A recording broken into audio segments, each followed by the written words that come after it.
కాశీపట్టణంలో ఎవరి ఇంట్లోనైనా ఎవరైనా చనిపోయి శవం ఇంట్లో ఉన్నా సరే ఎవరైనా వచ్చి అన్నం అడిగితే పెట్టేస్తారు అక్కడ. తప్ప ఇంట్లో శవం ఉంది అన్నం పెట్టమన్న మాట లేని ఏకైక స్థలం కాశీపట్టణం.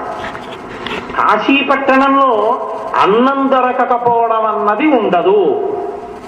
కాశీలో ఎక్కడో అక్కడ మీకు అన్నం పెట్టేస్తారు ఎవరో వాళ్ళు.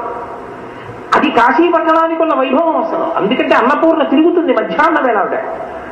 అటువంటి కాశికాపట్టణంలో పరమశివుడు నియమం విధించాడు, వ్యాసుడికి అన్నం దొరకకుండా చెయ్యి, చూస్తా ఎంత వైరాగ్యంతో నిలబడతాడు అన్నాడు.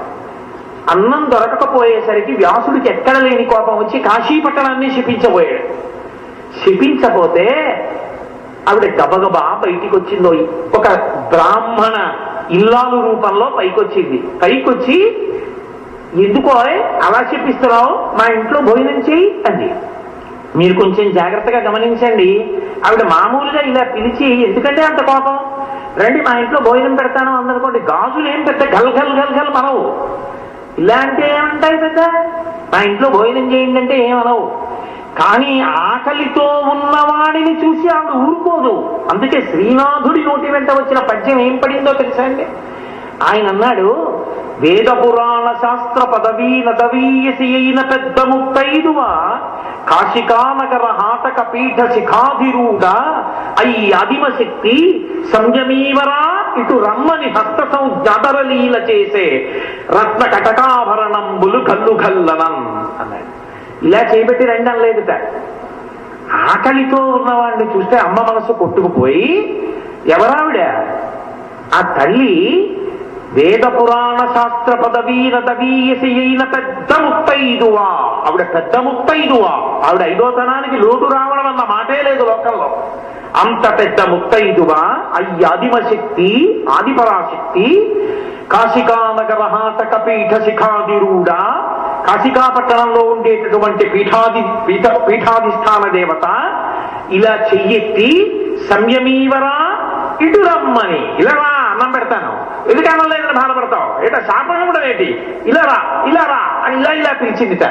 ఇలా ఇలా పిలిస్తే హస్త సంజ్ఞ ఆదరలీల చేసే, ఏదో పిలవడంలో కాశీని శపించబోతున్నాడని చెప్పి ఆపడానికి కోపం వెళ్ళరా అన్నం పెడతానులే అనలేదుట. అన్నం లేక శపిస్తున్నాడని. చూడండి, పిల్లలు కొంచెం ఆలస్యం అయిందనుకోండి, అయిపోతుందిరా కుక్కర్లో, ఎలక్ట్రిక్ కుక్కర్లో పెట్టేసి ఇచ్చేయడం మర్చిపోయాను, ఇవాళ ప్రెషర్ కుక్కర్లో పెట్టేసాను అయిపోతుంది వంట, ఒక్క నిమిషం ఉంటుంది తల్లి. అది ఇంకా ఏదో కొద్దిగా కలపాలి, అది చస్ అని అందులోంచి స్టీమ్ బయటికి రావాలి, చల్లారాలి, చల్లారిన తర్వాత మూత తీయాలి, వడ్డించాలి. వీడికి ఎక్కడ లేని కోపం, నువ్వు ఎప్పుడు అంతేనమ్మా, అన్నం తొందరగా పెట్టమమ్మా, ఇబ్బంది వచ్చేస్తుంది, ఎంత ఆకలిస్తుందో తెలుసామా అని వాడు చిరాకు పడిపోయి, ఈలోగా నేను అమ్మ చెగోడీలు తినేస్తానమ్మా అంటాడు. అమ్మ అంటుంది, చెగోడీలు తినేది ఏంట్రా, వండిన అన్నం ఏం చేయను, ఒక్క నిమిషం ఉండు నాన్న, ఒక్క నిమిషం ఉండు. వాడు అంత దెబ్బలాడుతున్నా విచిత్రం ఏంటంటే, అయ్యో పిల్లాడికి వేళ పట్టున అన్నంలే పెట్టలేకపోయానని తన తప్పుతో కుంగిపోతుంది తప్ప, ఏమిట్రా ఒక్కరోజుకి ఏం లాగి లెంపగా ఏం కొట్టదమ్మా. పిల్లాడికి పాఠం అర్థం అవ్వకపోతే నా తప్పు వాడికి అర్థం అయ్యేటట్టు చెప్పలేకపోయాననుకునే మాస్టర్ లేకపోవచ్చు. వేళకన్నం ఉండకపోతే బాధపడే కొడుకుని చూసి నాది తప్పని కుమిలిపోతుంది తప్ప కొడుకుని కొట్టదు తల్లి. పెట్టేస్తున్నాను నాన్న అంటుంది. అమ్మ ప్రేమ అంటే అలా ఉంటుంది. ఆవిడ అయ్యి ఆదిమశక్తి, పెద్ద ముత్తైదువా, జగత్తులు కన్న తల్లి. ఆవిడ కోపగిస్తుందా వ్యాసుడి మీద? హస్తసము జ్ఞాదరలీల చేసే, ఇది శ్రీనాథుడి యొక్క హృదయం అంటే. అత్యంత ఆదరంతో ఇలా పిలిచింది, హస్తసము జ్ఞాదరలీల చేసే, రా సంయమీవరా అంది. ఇలా అనేటప్పటికిట ఆ రత్న కటకాభరణంబులు కల్లు కల్లనన్, ఆవిడ చేతి గాజులు గల్లు గల్లు మన్నాయి. అంటే అన్నం పెట్టాలన్న తాపత్రయంలో పిలిచే అమ్మ పిలుపులో ఉండే ఆర్తి జగదంబ చేతి గాజుల సప్పడిగా ఎలా ఉంటుందో శ్రీనాథుడు చూపించాడు. అది అమ్మవారి గాజుల చప్పుడంటే. అదే సామాన్యమైనటువంటి చప్పుడు కాదు. ఆ చప్పుడు భర్తృ శుశ్రూష. ఎప్పుడు ఆవిడ లక్ష్మీ స్వరూపిణిగా ఉన్నప్పుడు శ్రీ మహావిష్ణువు పాదములు ఒత్తుతుంది. ఆ పాదము లొత్తుతున్నప్పుడు ఆవిడ గాజుల చప్పుడు అవుతూ ఉంటుంది. మీరు సుప్రభాతంలో వింటారుగా, లక్ష్మీ మహీత తనురూప నిజానుభావ నీలాది దివ్య మహిషీకర పల్లవానాం ఆరుణ్య సంక్రమణ తక్కిల సాంద్ర రాగౌ శ్రీ వెంకటేశ చరణౌ శరణం ప్రపద్యే. నేనైతే అంటాను, గురువు గారి పాదముల దగ్గర వంగి నమస్కరించినటువంటి తలా చేతులు ఉన్న పురుషుడు, భర్త కాళ్ళు ఒక్కసారి కూడా పట్టని భార్య, వీళ్ళిద్దరి జన్మ నిరర్థకం. పురుషుడిగా వాడికి గౌరవం ఎప్పుడంటే గురువు గారి దగ్గర వంగి గురుపాదములకు నమస్కరించినప్పుడే అసలు ఆ శరీరానికి ఒక అందం, గౌరవం. స్త్రీకి అందం, గౌరవం ఎప్పుడంటే జన్మలో భర్త కాళ్ళు పట్టినప్పుడే, ఆ చేతులు ఈశ్వరుడు ఇచ్చినందుకు, ఆ చేతులకి గాజులు ఉన్నందుకు అందం. కాబట్టి లక్ష్మీదేవంతటిది గాజులు గల్లు గల్లు అనబడేటట్టుగా ఆమె భర్త యొక్క కాళ్ళు పడుతోంది. కాబట్టి ఆ తల్లి బిడ్డలకి అన్నం పెడుతోంది, ఆ తల్లి భర్తకి అన్నం పెడుతోంది. బిడ్డలకి అన్నం పెట్టడంలో కూడా మీకు ఒక విచిత్రం ఉంటుంది. ఇంట్లో తండ్రికి కనపడితే దెబ్బలాడతాడని తప్పు పనులు చేయడానికి అలవాటు పడిపోయిన కొడుకు అందరూ అన్నం తినేవాటికి రాకుండా, రాత్రి 8ంటికి భోజనం చేస్తారంటే నాన్నగారు లేచి ఉంటారని రాకుండా, నాన్నగారు పడుకున్నాక వెడదామని రాత్రి 10ంటికి ఇంట్లోకి వచ్చి మెల్లగా తలుపు తీసుకుని లోపల ప్రవేశించి వంటింట్లోకి వెళ్ళి ఆకలితో ఏదో కనపడింది తిని పడుకుండిపోతాడేమోనని భర్తతోటి నాకు కొద్దిగా పనుంది సర్దుకుని వచ్చేస్తాను మీరు పడుకోండి అని చెప్పేసి, ఆ కొడుకు వచ్చే వరకు చీకట్లోనే ఎక్కడో ఉండి వాడు వచ్చి వంటింట్లోకి వెళ్ళి లైట్ వేసుకుని గబగబా ఏదో దొరికింది తింటుంటే వచ్చి తిట్టకుండా, తిడితే అన్నం తినడని కూర్చోబెట్టి వాడికి అన్నీ వేసి అన్నం పెట్టి వాడు పెరుగు అన్నంలోకి వచ్చేసిన తర్వాత ఏడుస్తుంది అమ్మ. అది అమ్మ అంటే లోకంలో. అందుకే లోకంలో దరిద్రం అన్నది ఏదైనా ఉంటే అమ్మ లేనివాడే దరిద్రుడు తప్ప మిగిలిన వాడు దరిద్రుడు కాదు. కాబట్టి అమ్మ అంటేనే అంత ప్రేమ. 10 మందిలో బస్సులో వెళుతూ పిల్లాడికి పాలు పడుతుంది, ఏదైనా మర్చిపోతుందేమో కానీ పాల సీసా ఒక్కటి పట్టుకొచ్చి బస్సులో పాల సీసా నోట్లో పెట్టి పాలు పెట్టే తల్లిని నాకు చూపించండి. ఆ పాల సీసాకి ఒక రంగు గుడ్డ ఒకటి పైన గలీబు కింద కట్టేస్తుంది. ఎందుకని? అందులో ఎన్ని పాలున్నాయో చూస్తే పిల్లాడు తాగిన ఇన్ని పాలని ఎవరి కనురాపు తగులుతుందో అని ఓ గలీబు తొడిగి పాలు పట్టేస్తుంది తప్ప అందరికీ తెలిసేలా ఎన్ని పాలు తాగాడో తెలియకుండా చూసుకుంటుంది. అది అమ్మ. నువ్వు ఏం చేశావని నీకు పట్టింది ఆ రోజున? ఆ అమ్మని అమ్మాని పిలిచి అమ్మకి నమస్కరించని బ్రతుకు ఒక బ్రతుక. ఇక అమ్మకి తద్దినం పెట్టని వాడు, అమ్మకి అన్నం పెట్టని వాడు, వీళ్ళిద్దరిని నమ్మి ఎలా స్నేహం చేస్తాను?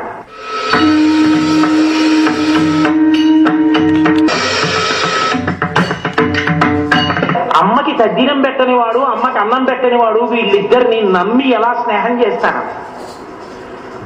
అంత చేసిన తల్లినే చూడని వాడిని నేను నమ్మనా? వాడిని దగ్గర పెట్టుకోనా? వాడు నాకు చేస్తాడా? వాడు నా పక్కన సరిగా ఉంటాడని ఏం నమ్మకం? అందుకే ప్రపంచంలో ఎవరినైనా నమ్మచ్చు, కానీ అమ్మని చూడని వాడిని మాత్రం ఎప్పుడూ నమ్మకం. వాడు కృతజ్ఞుడు, వాడికి నిష్కృతి లేదు ఇక జీవితంలో. అందుకే వాకాటి పాండురంగారావు గారు దిక్సూచి వ్యాసాలు రాస్తూ, one who says thanks to his mother and wife is the biggest pool on the face of the earth అని రాశారు. తల్లికి భార్యకి థ్యాంక్స్ నువ్వు ఏమిచ్చి చెప్తావు? ఎక్కడో పుట్టిన పిల్ల ఇంటి పేరు వదిలేసింది, వంశం వదిలేసింది, తల్లిదండ్రులు వదిలేసింది, తన వాళ్ళను వదిలేసింది, నిన్ను నమ్మి సముద్రాలు దాటి దేశాలు దాటి వెళ్ళిపోయి నీతో ఉండి నీ తేజస్సుని తను పుచ్చుకుని నీ ఇంటి పేరుతో కొడుకుని కంది. తన తండ్రి ఇంటి పేరు అనలేదు, తన తల్లి ఇంటి పేరు అనలేదు, మామగారికి మనవణ్ణి ఇచ్చానండి. అటువంటి భార్యకి నువ్వు ఏమిచ్చి థ్యాంక్స్ చెప్తావు? అసలు ఆమెకి థ్యాంక్స్ అన్న మాట చెప్పడం కుదురుతుందా? కుదరదు. థ్యాంక్స్ అన్న మాట భార్య దగ్గర అన్నాడు అంటే వాడు అయోగ్యుడు. భార్యకి తల్లికి థ్యాంక్స్ చెప్పలేరు. నువ్వు స్త్రీ పక్షపాతివి అని అనుకోకండి, నేను శాస్త్రపక్షపాతిని, నేను ఉన్న యథార్థం మాట్లాడుతున్నాను. కాబట్టి ఆ తల్లి జగదంబ బిడ్డలకి అన్నం పెడుతుంది. ఆ తల్లి ఆబ్రహ్మకీట జనని, నాకు మీకు కాదు, చరాచర ప్రపంచంలో ఉన్న సమస్త ప్రాణులకు అన్నం పెడుతుంది. అందుకే మహానుభావుడు పేరాల భరతశర్మ గారు శారదానంద లహరి చేస్తూ ఒక అద్భుతమైన మాట అన్నారు. గబుక్కులు అంటాను, అవి ఎప్పుడో చదివిన పుస్తకాలు గుర్తుందో లేదో తెలియదు ఆ పద్యం. ఒక్కడు ఎంగుముఖంబునను మరొక్కడు ఆరుముగాలతోడని అక్కున పాలుత్రావా జగమంతయు బిడ్డలు కన్న తల్లి ఎచ్చట నుండి చేపెదుకో ఇనబింబము చంద్రబింబము తక్కక నీ యురంబనను తల్పకజున్న అహర్నిశల్ సతీ అంటారు. అందులో ఆయన అంటారు, అమ్మ నీకున్నవి 2 స్థానాలు. అమ్మది కదా, అన్నం పెట్టడం అంటే పాలివ్వాలి. పాలివ్వడానికి నీ 2 పిల్లలు ముందు నీ కడుపున పుట్టిన వాళ్ళు తొడల మీద కూర్చున్నారు నీకు. ఒకడు 7 ముఖం వాడు, ఇంకొకడు 6 ముఖాల వాడు. వీళ్ళిద్దరూ తాగుతున్నారు 2 స్థానాలు. ఒక్కడు 7 ముఖం బోనను, వాడు ఆకలి తీరుతుందా? తాగుతుంటే జీర్ణమయ్యేది జీర్ణమైపోతుంది. ఇంకొకడు 6 ముఖాల వాడు, వాడు 1 ముఖంతో తాగుతాడు, 2వ ముఖం పెడతాడు, 3వ ముఖం పెడతాడు, 4వ ముఖం పెడతాడు, 5వ ముఖం పెడతాడు, 6వ ముఖం పెడతాడు. 6వ ముఖానికి తృప్తి వచ్చేప్పుడు 1వ ముఖానికి ఆగబడి మళ్ళీ తాగుతూ ఉంటాడు. ఇంకా మాకెప్పుడు అన్నంది పెడతామమ్మా? ఒక్కడు 8 ముఖంబులను మరొక్కడు 6 ముఖాలతోడ జగమంతయు బిడ్డలు కన్న తల్లి నేడెక్కడి నుండి చేపెదకో, మాకెప్పుడు పెడతావమ్మా అన్నం అని పిల్లలు అంటారేమో. మేము మాత్రం పిల్లలం కామా అంటామేమోనని ఆవిడ ఏం చేసిందంటేట, ఇనబింబము చంద్రబింబము తక్కక నీ రంబనను దాల్చిన అహర్నిశం సతి. ఆవిడ సూర్యబింబాన్ని చంద్రబింబాన్ని రెండింటినీ తన స్థనములుగా ఉంచుకుంది. సూర్యబింబం యొక్క కిరణముల చేత మనం ఆ ఆకులలో ఉండేటటువంటి ఆకుపచ్చటి పదార్థం తయారవుతుంది, అందులోంచి కాయలు పళ్ళు అన్నీ వస్తాయి. అలాగే దొరికాయి కదా అని అన్నీ తినేస్తే అజీర్తి పట్టుకుంటే చంద్రుడి చేత ప్రకాశించి ఔషధులు మనకి వైద్యానికి దొరుకుతాయి. అందుకని పిల్లలు ఎక్కువ తింటే వైద్యం చేయడానికి ఔషధుల్ని ప్రకాశింపజేయడానికి చంద్రుణ్ణి, అందరికీ అన్నం దొరకడం కోసం చెట్లు పంటలు పెరగడానికి సూర్యుణ్ణి, ఇద్దరినీ తన యొక్క స్థనములుగా పెట్టుకుని మన అందరికీ కూడా అమ్మే అన్నం పెడుతోందన్నారు పేరాల భర్త శర్మ గారు. కాబట్టి ఆ తల్లి బిడ్డలందరికీ అన్నం పెట్టే తల్లి కాబట్టి ఎప్పుడు ఇలా పట్టుకుని ఉంటుంది. కేవలం అన్నం పెట్టడం కాదు, అమ్మా అని పిలిస్తే చాలట కోరిక తీరుస్తుంది. అభయం అంట. అమ్మా అన్నాడు అనుకోండి, ఎంత నిర్భయత్వం. ఏమి తెలుసు పసిగుడ్డుకి? రైల్లో స్లీపర్ క్లాస్ లో వెళ్ళిపోతుంటాడు మంచి రోహిణీ కార్తీ. ఆ మిడిల్ పెట్టవాడు అప్పర్ పెట్టవాడు గాలి ఇట్లేదని కిటికీలు పైకెత్తేస్తాడు. లోయర్ బర్త్ లో పడుకుంటుంది చంటి పిల్లాన్ని ఎట్టుకుని. వాడు ఇలా పొట్టలోకి దూరి దూరి దూరి దూరి పడుకుంటాడు. ఇట్నుంచి రైలు ఎడుతూ ఉంటుంది, అట్నుంచి రైలు పెద్ద కూత వేసుకుంటూ ఇలా వెళ్ళిపోతుంది. ఆ కూతకి రైలు చప్పుడికి గాఢ నిద్రలో ఉన్న పిల్లవాడు ఉలిక్కి పడతాడు. ఇంత నిద్రలో ఉన్న అమ్మ ఉలిక్కి పడిన పసిగుడ్డి మీద చెయ్యేసి ఇలా దగ్గరికి లాక్కుంటుంది. వాడికి ఏమర్థం అవుతుందో, అమ్మ కడుపు అమ్మ చెయ్యి తగలగానే వాడు నిర్భయత్వాన్ని పొంది మళ్ళీ నిద్రపోతాడు. అమ్మ చేతికి అమ్మ కడుపుకి అమ్మ ఒంటికి అంత శక్తి ఉంది. అమ్మ అంటేనే రాశీభూతమైన నిర్భయత్వం. అమ్మ చెయ్యి తగిలితే అంత సంతోషం కలుగుతుంది. అటువంటి అమ్మ ఆ తల్లి జగజ్జనని. అటువంటి తల్లి అమ్మా అని నిజంగా ఆర్తితో వెళ్ళి అడిగిన వాడు ఎవడి కోరిక తీర్చదు. అది వైదికమైతే ధార్మికమైతే. అందుకనిట కోరిక తీర్చడానికి పాయస రూపంలో పెడుతుందిట. తినరా కొడకా ఉభౌ దర్వీ కుంభౌ మణిగణక సంభావిత గుణౌ తథానా పాణిభ్యామృతరస మృష్టాన్న కలితౌ కళాఢ్యా కళ్యాణీ దళిత సదనా శ్రీ గిరసి శిరసస్యతౌ భ్రామర్యంబా రచయితు మదిష్టార్థ విభవం అంటారు. రచయితు మదిష్టార్థ విభవం. నా యొక్క కోరిక తీర్చడానికి ఆమె బంగారు పాత్ర చేతిలో పట్టుకుని మణిగణ ఖచ్చితమైన తెడ్డు పట్టుకుని పాయస రూపంలో వడ్డించి కోరిక తీరుస్తుంది. కాబట్టి ఆ తల్లి కామాక్షి. ఆవిడ ఏమి తీర్చలేదు కాబట్టి ఆమె కోరికలు తీరుస్తుంది. ఇక అతిథులకు అసలు ఆవిడికి అతిథి అన్నవాడెవరు? ఆవిడ దగ్గర తినని వాడెవరు? ఎవరు? ఎక్కడ ఏది తిన్నా మా అమ్మ పెట్టిన భిక్షే కొత్తగా తినడానికి ఏం ఉండదు. కాదు, లౌకిక మర్యాద యందు ఆలోచించినప్పుడు అతిథికి ఔపోసన కూడా భర్త పోసుకోవడానికి వీలుగా ఏర్పాటు చేస్తుంది. కాశీఖండంలో వ్యాసుడికి అన్నం పెట్టినప్పుడు అలాగే ఏర్పాటు చేసింది ఆవిడ. అలాగే ఏర్పాటు చేసి అన్నం పెట్టింది. కాబట్టి భర్తకి ఫలితం ఎప్పుడు? ఇంటికి వచ్చినటువంటి వాడు భోజనానికి వచ్చాడు, అందుకే మా ఇంట్లో భోజనానికి రండి అనరు. మా ఇంట్లో భోజనానికి రండి అని పిలవడం ఏదో మీ క్షుద్బాధ తీరడానికి కాస్త అన్నం పెడతాను రండి అని పిలవడం. అందుకే భోజనానికి రండి అనరు, అయ్యా మా ఇంట్లో దేవతార్చన చేతులు కాని రండి అంటారు. ఆయన వెళ్ళి కూర్చుంటే పదార్థములన్నీ వడ్డించి ఔపోసన వడ్డిస్తారు ఆకరణ. అంటే చేతిలో హస్తోదకం అని వేస్తారు. హస్తోదకం వేసినప్పుడు చేతిలో వేసి వదలరు, ఓ మాట చెప్తారు. ఆయన చక్కగా ఎంతో శివభక్తుడు, పరమేశ్వరుడు అంటే ఎంతో ప్రీతి ఉన్నవాడు, అగ్ని విష్ణుద్వేషికాడు. ఆయన దగ్గరికి వెళ్ళి హస్తోదకం వేసి విశ్వనాథ స్వరూపాయ బ్రాహ్మణాయ తుభ్యం నమః, విశ్వేశ్వరుడు నా ఇంటికి నీ రూపంలో వచ్చాడు అని హస్తోదకం వేస్తారు. హస్తోదకం ఒకటి వేస్తే ఆ చెయ్యి ఆయన ఇలా పెట్టి హస్తోదకం పుచ్చుకున్నందుకు మళ్ళీ ఆ భోజనం అంతా ఆయన చేసినదంతా విశ్వనాథుడే చేసినట్టు. ఇప్పుడు ఆ ఇంట విశ్వనాథుడు భోజనం చెయ్యడానికి, విశ్వనాథుడు వచ్చి అన్నం తినడానికి వీలుగా కావలసినటువంటి ప్రక్రియ అంతా పూర్తి చేసి, వంట చేసి, భర్త తరించడానికి అవసరమైన వ్యవస్థని ఏర్పాటు చేసి తరింపచేసింది ఎవరు? ఆవిడే. ఆవిడలా ఆవిడలా వండకపోతే నువ్వు ఔపోసం ఎక్కడ వడ్డిస్తావు? ఎలా నువ్వు తరిస్తావు? ఆవిడ వల్ల తరిస్తున్నావు నువ్వు. ఆవిడ అన్నం వండుతోంది కాబట్టి నువ్వు వచ్చిన అతిథికి పెట్టుకుని, అతిథి దేవోభవ, ఈశ్వరుడు అతిథిగా ఉంటాడు. అందుకే స్నాతకం చేస్తే పెళ్లిలో గురువు గారు పక్కన కూర్చుని చెప్తారు. అది పురోహితుడు చెప్పే మంత్రాలు కావు, నిజానికి గురువు గారు కూర్చుని చెప్పాలి. ఒరే నాయన, గృహస్థాశ్రమంలో పెడుతున్నావు, ఇప్పుడు నుంచి నువ్వేం తెలుసుకోవాలో తెలుసా? మాతృదేవోభవ, అమ్మకి నమస్కారం చేయి. పితృదేవోభవ, తండ్రికి నమస్కారం చేయి. ఆచార్య దేవోభవ, గురువుకి నమస్కారం చేస్తుండాలి. అతిథి దేవోభవ, గృహస్థాశ్రమంలో ఉన్న అతిథి వస్తాడు. అతిథి అంటే ఒక తిథి నాడు వచ్చి రెండో తిథికి ఉండకుండా వెళ్ళిపోతాడు. ద్వాదశి నాడు వచ్చాడు, త్రయోదశి నాడు ఉండడు, వెళ్ళిపోతాడు. ఆయనకి అన్నం పెట్టాలి. అన్నం పెట్టడంలో ఆమె వెనుకంజ వేయకూడదు, చక్కగా సంతోషంగా వండి పెట్టడానికి సిద్ధంగా ఉండాలి. కాబట్టి ఆవిడ అలా వండితే ఆయన ఔపోసన వడ్డించుకుంటాడు. దానివల్ల ఆయన తరిస్తాడు. ఆయన తరించడానికి అవకాశం ఇచ్చి ఆవిడ తరిస్తోంది. ఇది ఒక ఇల్లాలకు ఉండవలసినటువంటి లక్షణం. ఇది లేనినాడు దాపరికం ఒకటే మిగులుతుంది, పట్టుకెళ్లేది ఏముంటుంది? దాచావు, ఏమైనా పట్టుకెళ్లేది ఉందా? ఏది ఉండదు. బ్రతికి ఉన్న ఏదో చూశారు, ఓ మాట చెప్తారు, తల్లి గర్భము నుండి ధనము తాడెవ్వడు వెళ్ళిపోయేడి నాడు వెంటరాదు, లక్షాధికారైన లవణమన్నమే కాని వెరుగు బంగారంపు బింగబోడు, విత్తమార్జన చేసి విర్రవీగుటె కాని కూడబెట్టిన సొమ్ము కుడువలేడు, పుందుగా మరుగైన భూమి లోపల పెట్టి దాన ధర్మము లేక దాచి దాచి తుదకు దొంగల కిత్తురో దొరలకవునో, తేనె జుంటీ గలియవా తిరువరులకు భూషణ వికాస శ్రీధర్మ పురనివాస దుష్ట సంహార నరసింహ దురిత దూర. ఉన్నదంతా పెట్టేమని శాస్త్రం చెప్పలేదు. ఈ జన్మతో నీ శరీరం వెళ్ళిపోవడం అన్నది లేదుగా, ఇక జన్మ లేదన్న నమ్మకం ఏం లేదుగా. వచ్చే జన్మ ఉంటుందిగా, అప్పుడు భార్యాబిడ్డలు ఉంటారుగా, అప్పుడు ఆకలి ఉంటుందిగా.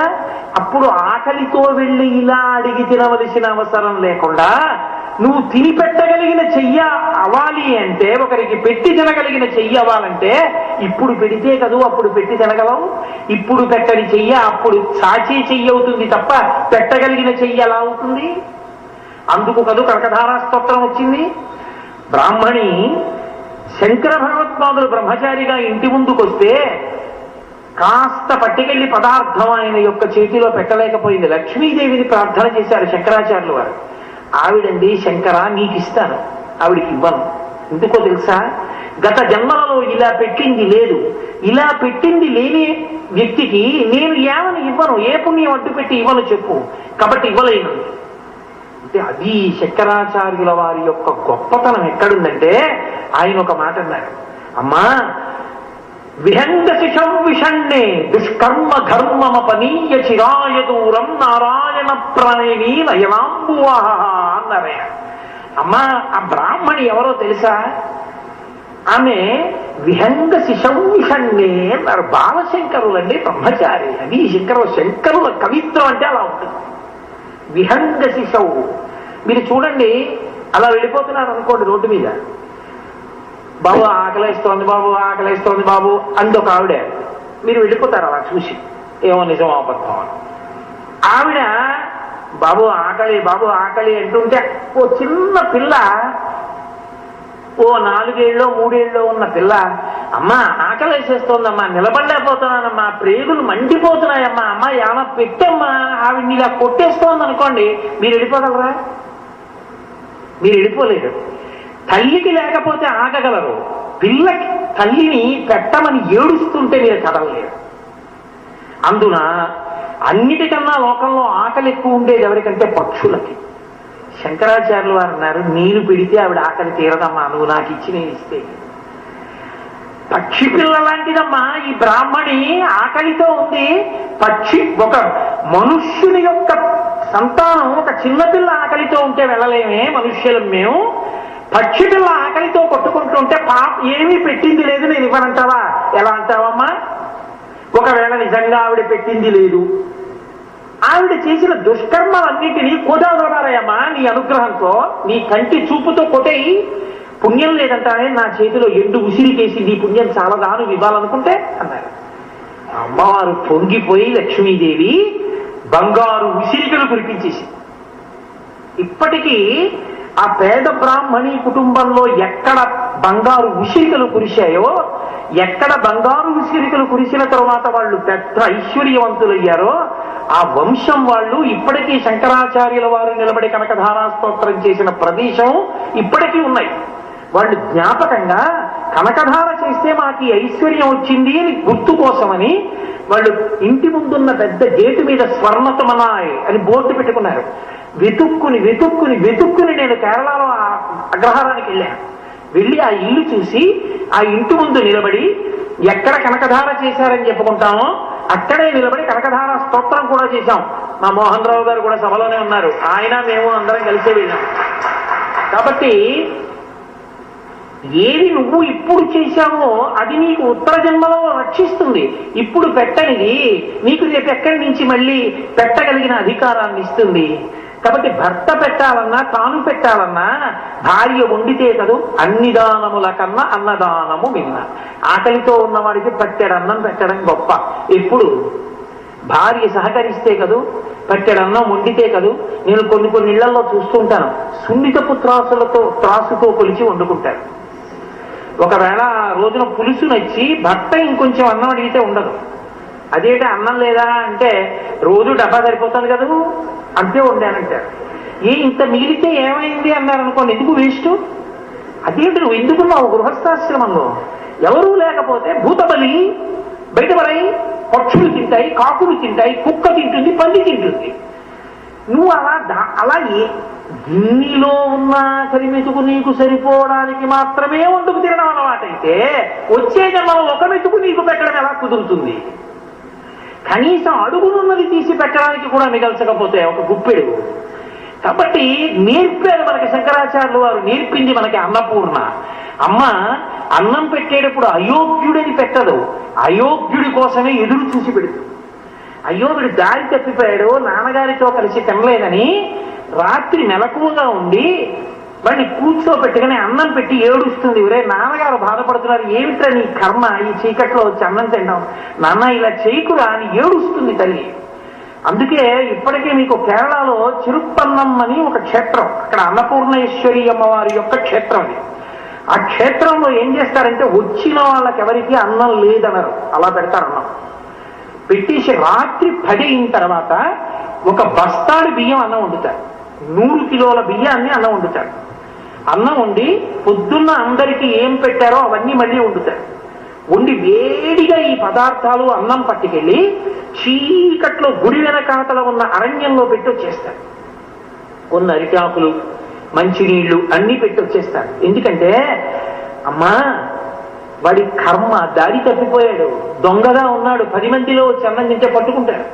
అందుకని వాడు ఎక్కడో చీకట్లో బతుకుతున్నాడు, కానీ వాడికి అన్నం కావాలిగా. అమ్మ పెట్టకుండా ఎలా ఉంటుంది? అది అన్నపూర్ణమ్మ దేవాలయం అయినప్పుడు అందుకని అడవిలో పెట్టి వదిలేస్తారు, దొంగలు వచ్చి తినేడతారు అన్నం. అన్నపూర్ణమ్మ ప్రసాదానికి దొంగని కూడా దూరం చేయదు. అది విచిత్రం, అది ఆ అమ్మ వైభవం. కాబట్టి ఆవిడ భర్తకి పెడితే అలా పెడుతుంది, అతిథులకు పెడితే అలా పెడుతుంది, బిడ్డలకు పెడితే అలా పెడుతుంది. అందుకే అసలు ఇల్లు అన్న మాట ఎప్పుడంటే ఇల్లాలు ఉంటే, ఇల్లాలు లేనిది ఇల్లే కాదు, అదో సత్రం, అదో గది, అదో మఠం అంతే. అందుకే శాస్త్రం ఉంది, నీ మొహం నువ్వు ఉంటే ఇల్లు అవ్వలేదు, ఆవిడుంటేనే నీకు ఇల్లు అయింది. గృహిణి గృహముచ్యతే.